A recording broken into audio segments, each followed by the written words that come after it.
My wife cheated on me for a year while we were planning our kids.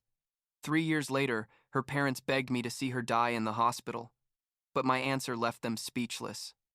I'm 34 years old, work in financial consulting, and 3 years ago, I divorced Michelle after discovering she was cheating on me with some guy named Aaron. I thought I'd closed that chapter of my life. I mean, I'd gone 3 years without talking to her, without knowing anything about her, literally erased her from my existence. But turns out life has really weird ways of bringing back things you thought you'd moved past. About 2 weeks ago, I ran into Michelle's parents at the grocery store, and they basically begged me to go see her in the hospital because she's dying from a car accident. And I told them no, that she could rot in that hospital bed for all I cared. And now my whole family is divided between those who think I'm a heartless monster and those who understand why I want nothing to do with her. I guess I should start from the beginning so this all makes sense, because this story is more complicated than it seems. Michelle and I met when we were like 20 years old, in college, and it was one of those things that just worked from the first moment, you know? We dated for about 7 years before getting married, and those 7 years were good. Not perfect because nothing is perfect, but we were happy, or at least I thought we were. We got married when we were 27, had a small but nice wedding. Nothing too fancy because we both preferred to save money for other things. And I remember that day thinking, I'd finally found the person I was going to grow old with, have kids with, build a life with. The first 2 years of marriage were calm. We both worked a lot, her in digital marketing and me at my consulting firm, and we were starting to talk seriously about having children.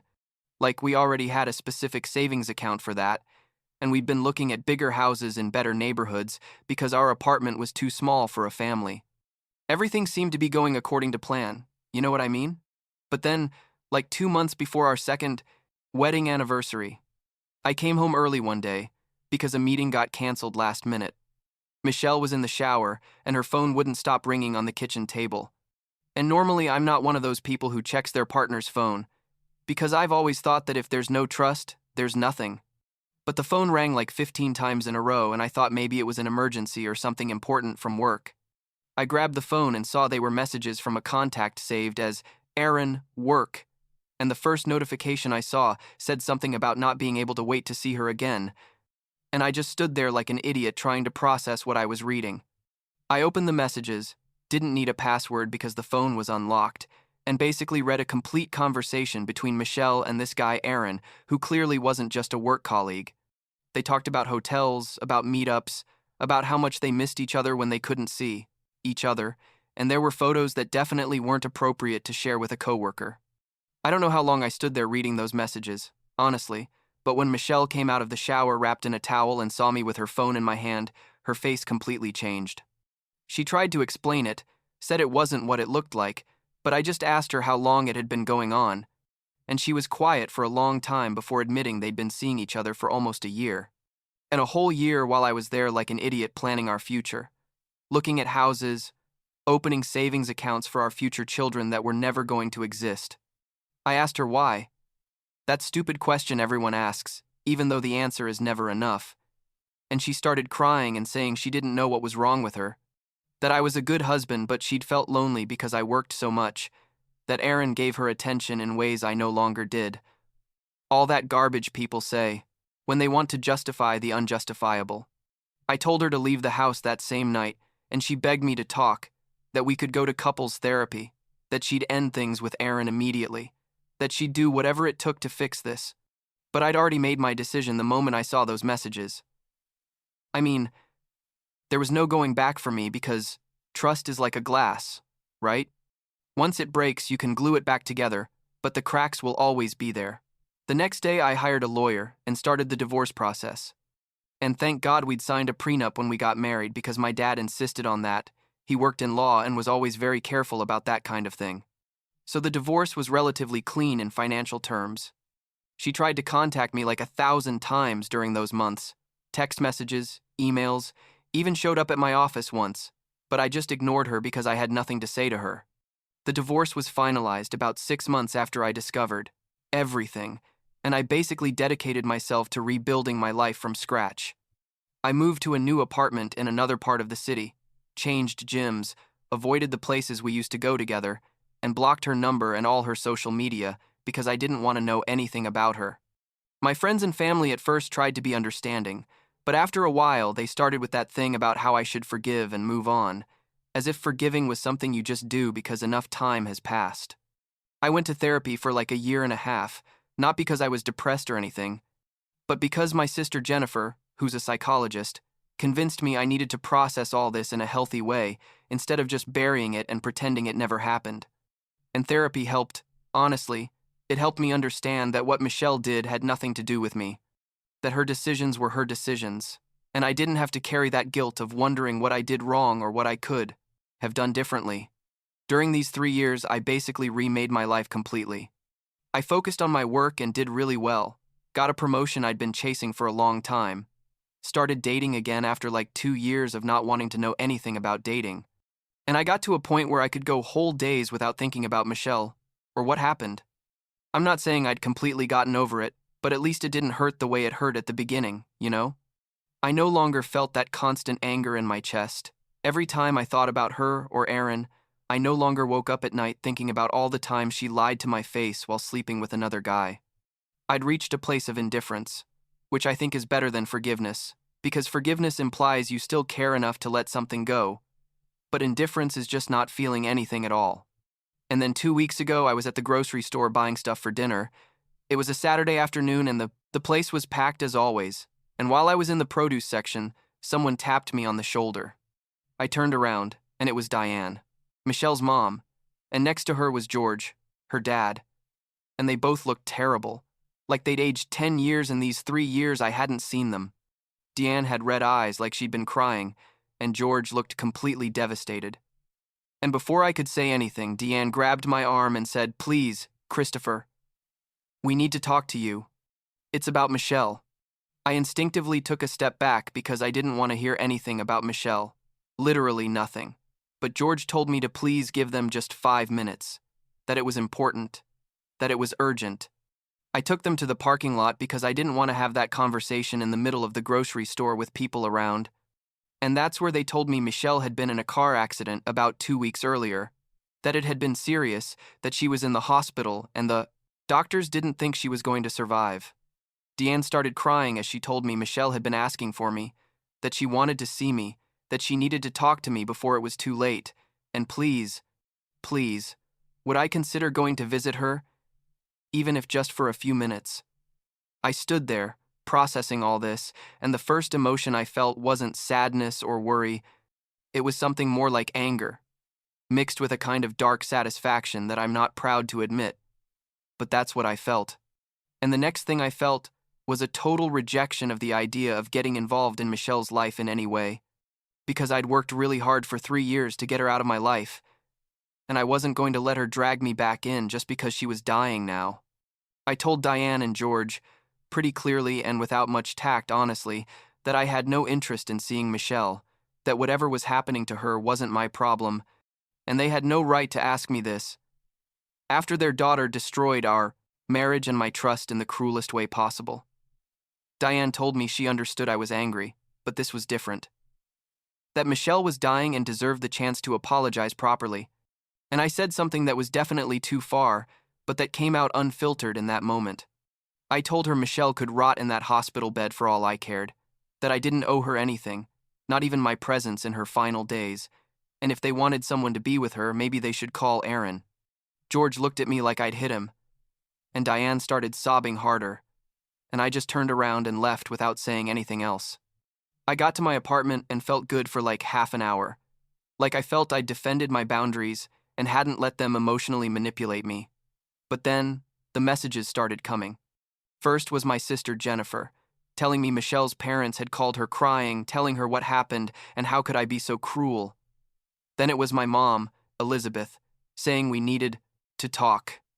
Then it was my dad, William, with a long message about compassion and forgiveness. And basically over the next few days, my whole family split into 2 camps. Those who thought I should go see Michelle, even if just for basic human decency, and those who understood why I didn't want to, and respected my decision. Jennifer came to my apartment like 3 days after the encounter at the grocery store, and we had a long conversation where she tried to make me see that this wasn't about forgiving Michelle or forgetting what she did, but about giving myself the chance to have real closure. She told me if Michelle died without me going to see her, I'd carry that the rest of my life, that I'd always wonder if I should have gone, and it's better to regret something you did than something you didn't do. I told her I already had my closure, that I'd worked on it in therapy for a year and a half, that I didn't need to see Michelle dying in a hospital bed to feel like I'd closed that chapter. But Jennifer insisted it was different, that one thing is processing something in therapy, and another thing is facing it directly, and maybe Michelle had things to tell me I needed to hear to really be able to move on. The worst came when my dad invited me to dinner at his house like a week after all this. I thought it was going to be a normal dinner. Maybe a little awkward because of the whole situation, but nothing terrible. But it basically turned out to be an ambush, because my dad started talking to me about forgiveness and how he'd forgiven my mom for something similar years ago. This was a total bomb for me, because I had no idea my mom had cheated on my dad. I mean, my parents have been married like 40 years, and I always thought they had a solid, stable marriage. My dad told me that when my sister and I were little, like when I was 8 years old, my mom had an affair with someone from her work that lasted several months, and he found out and decided to forgive her because he didn't want to destroy the family, because he believed in marriage and in giving a second chance to the person he loved. I was completely shocked hearing this, and my mom was sitting there at the table with tears in her eyes while my dad told the whole story, and he was telling me he understands exactly what I'm feeling because he felt the same thing. The same betrayal, the same rage, the same pain, but he chose to forgive, and it was the best decision he could have made because now they have a stronger marriage than ever. And I exploded. Literally exploded there at my parents' dining room table because I couldn't believe my dad was using his experience to try to make me feel guilty for not wanting to forgive Michelle. I told him his situation wasn't mine, that he had young children to consider, and that was a valid reason to try to save the marriage. But Michelle and I didn't have children. We didn't have a reason to stay together after what she did. I told him, if he chose to stay with someone who betrayed him, that was his decision, but he couldn't project that decision onto me and expect me to do the same just because he did it. My mom finally spoke and told me she understood if I couldn't forgive Michelle, that what she did was unforgivable, and I had every right to be angry and not want to see her ever again. She told me she'd lived with the guilt of what she did to my dad for years, that she still lives with that guilt even though my dad forgave her, and if she were in Michelle's place, she wouldn't expect or deserve me to go see her. This caused a fight between my parents, because my dad thought my mom was supporting me in doing something wrong, and I left that house feeling worse than when I arrived. Because now, on top of dealing with this whole situation with Michelle, I had to process the fact that my mom had cheated on my dad, and I'd lived my whole life without knowing it.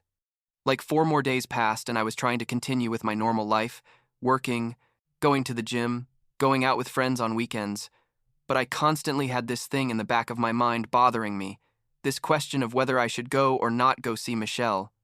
And then, like at 11 at night on a Tuesday, I got a text message from a number I didn't have saved but immediately recognized because it was Michelle's number, the same number I'd blocked 3 years ago, but that had been burned into my memory. The message said something like, I know you probably don't want to hear from me, and I completely understand. But please, Christopher, if there's any part of you that still cares even a little bit, please come see me. I need to tell you something before it's too late, and I promise after that, you'll never hear from me again. I stared at that message for like an hour, not knowing what to do, and finally I called my mom because she was the only person I felt could give me honest advice without judging me for my decision, whatever it was.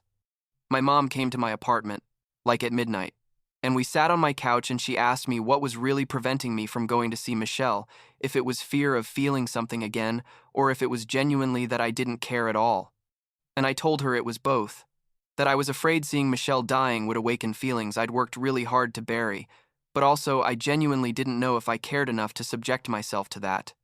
My mom told me only I could make that decision, but maybe I should ask myself not whether Michelle deserved me going to see her, but whether I deserved to have that final conversation so I could really close that chapter without doubts.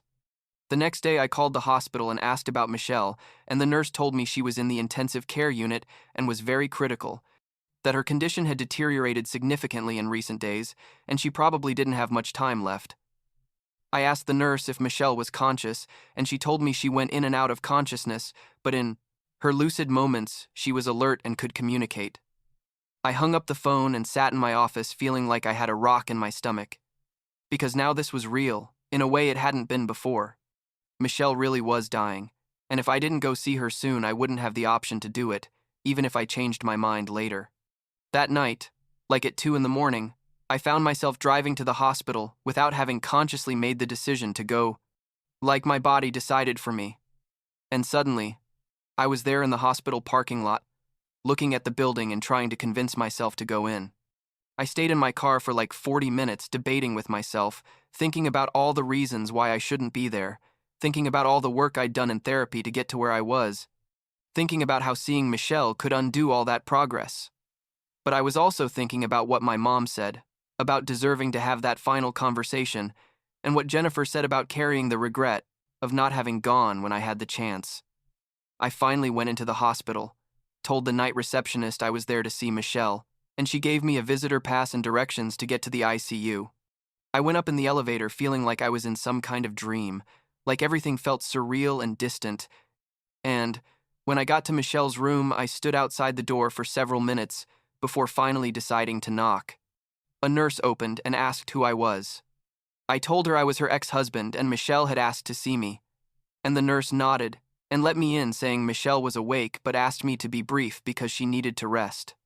I saw her lying in that hospital bed connected to a bunch of machines and tubes, and she looked horrible, like she didn't even really look like herself. She looked like a much smaller and more fragile version of the person I knew. Her eyes opened when I came in and she saw me, and for a second I saw something like relief on her face, and also fear, like I wasn't sure if I was going to yell at her or insult her, or just turn around and leave. I sat in the chair next to her bed and neither of us said anything for a long while, and finally she started talking in a very weak voice, thanking me for coming, saying she didn't think I would. I asked her what was so important she needed to tell me, and she started crying, like silent tears running down her face, and she told me she'd spent the last 3 years carrying the guilt of what she did to me, that she'd ended things with Aaron like 2 months after our divorce, because she realized what they had wasn't real, that it had just been a distraction from the real problems in her life that had nothing to do with me. She told me she'd gone to therapy trying to understand why she'd sabotaged the best thing that had happened to her, and she eventually realized she had commitment issues and fear of being vulnerable that came from her own childhood with parents who were emotionally distant, and I hadn't done anything wrong. It had all been her own problems that she projected onto our marriage. She told me she'd tried to contact me several times during these 3 years, but always chickened out at the last minute because she felt she had no right to ask me for anything, not even forgiveness. And she told me now that she was dying. She said those exact words. "I'm dying, Christopher." The only thing she wanted was for me to know that she knew how much she'd screwed everything up, that she completely understood why I hadn't forgiven her, and she wasn't asking for forgiveness now because she knew she didn't deserve it. She just wanted me to know she deeply regretted every decision she made that led us to that point. I don't know what I expected to feel in that moment, but what I felt was a kind of strange peace, like all that anger I'd been carrying for years just evaporated, and all that was left was a feeling of sadness for everything that could have been, but never was. I told her I didn't hate her, that I probably never really hated her, even though I definitely felt a lot of anger and pain for what she did. But hate requires you to care enough, and I'd just gotten to a point where I didn't care in any significant way. I told her I appreciated her apology and hoped it brought her some peace, but I wasn't going to say I forgave her because I wasn't sure that was true, and I didn't want to lie to her in her final days just to make her feel better. I told her what she did changed me in ways I'll probably never fully understand, that it made me more cautious and less trusting in relationships, but it also taught me I'm stronger than I thought, and I can survive things I thought would destroy me. She nodded and thanked me for being honest, for not giving her false hope or empty words just because she was dying, and she told me she always admired that honesty in me even when it hurt her to hear it. We sat there in silence for a few more minutes, and finally I got up to leave because I felt there was nothing more to say. And when I got to the door, she called me and told me she hoped I'd find someone who treated me the way I deserved to be treated. Someone who valued what they had with me and never took it for granted like she did. I said thanks and left that room feeling strangely light, like I'd put down a burden I didn't know I was still carrying. I drove back to my apartment as dawn was breaking, and for the first time in 3 years, I felt like I'd really closed that chapter of my life the right way. Without anger, without resentment, just with a quiet acceptance of what was and what will never be. Michelle died like 4 days later. My mom called to tell me because Michelle's parents had let her know, and I felt sad the way you feel sad when you hear someone you knew died. But I didn't feel that sharp pain I would have expected to feel. I went to the funeral because I felt it was the right thing after having gone to see her at the hospital, and her parents thanked me for having visited her before she died. Said after my visit she'd been more at peace, calmer, like she'd finally been able to let go of something she'd been carrying. Now, like 2 weeks after all this, I find myself in a strange place where I feel I've finally, truly, closed that chapter of my life. I don't know if I did the right thing visiting her, or if I should have stuck with my initial decision not to go, but what I do know is, I don't regret having gone, and I think that's what's important. My dad still thinks I should have forgiven her completely and given her that peace before she died, but my mom told me being there and being honest was its own form of compassion, and not all endings have to be happy or perfectly resolved to be the right ones. And I guess she's right, because real life isn't like the movies, where everything gets fixed with an apology and a hug. Sometimes things are just complicated and have to stay that way.